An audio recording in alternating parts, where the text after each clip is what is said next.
Good morning. My name is Sergeant Adams, and today I'll be giving you a squad ambush mission brief. This brief is unclassified. Next slide, please. To start, our patrol base will initiate our leader's recon. This will allow our NCOs to gain great sense of the terrain and the key positions throughout the area of operation of our ambush. The recon will occur no later than 0700 hours and completed no later than 0900 hours. Once our recon is completed and team leaders have been bad briefed about our plan, we will step off from our patrol base, which is right here, to our RP. We will set our security support and assaulting elements into positions. Here's our security elements, here's our support by fire element, and here's our assault element. Next slide, please. Alpha team will make up our security elements. The team leader and rifleman with an AT-4 will assume the southern security element. Here is a vantage point of our southern security element. The team leader will be responsible for giving early warning signs to the squad leader when the enemy is approaching down this road.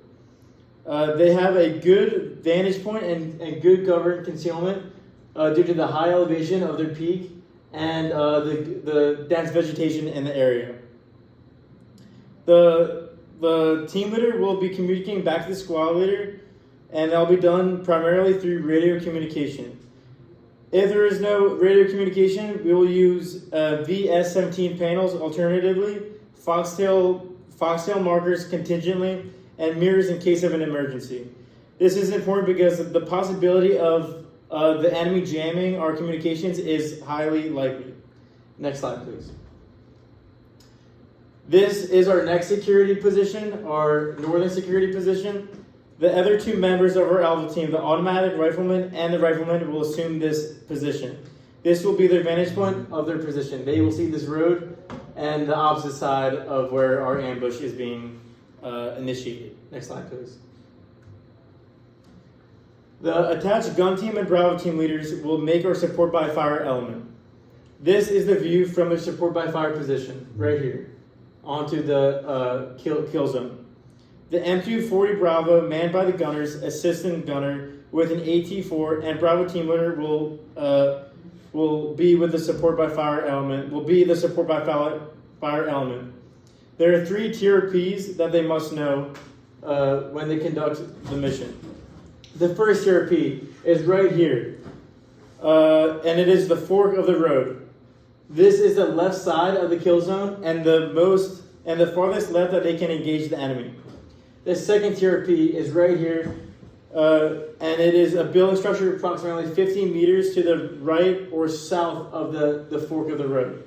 The third TRP is located right here, and it is south of the kill zone, and it is a clear building structure south of the kill zone and past this limited vegetation area, right on the edge of the densely vegetation. It is essential that all members of the support by fire element understand the TRPs. Next slide, please. The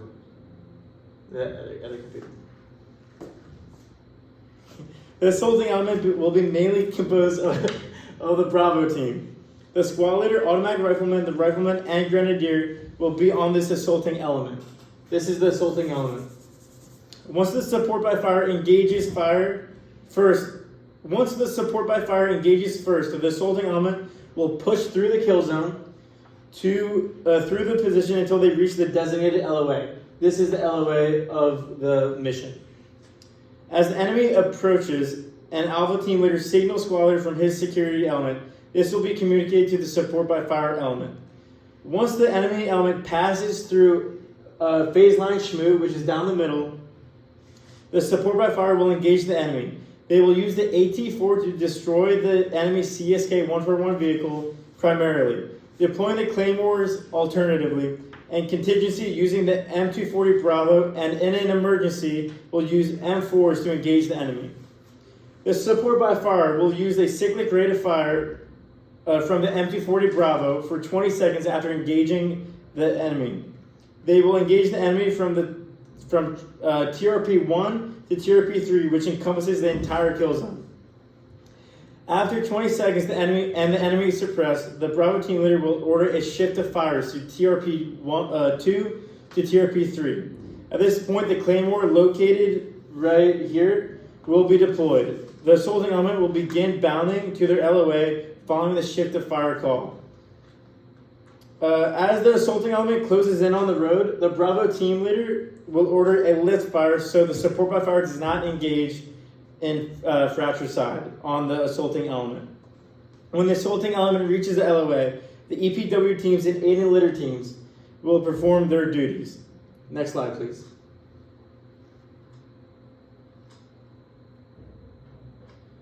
After the squad leader will order the red of the withdrawal plan.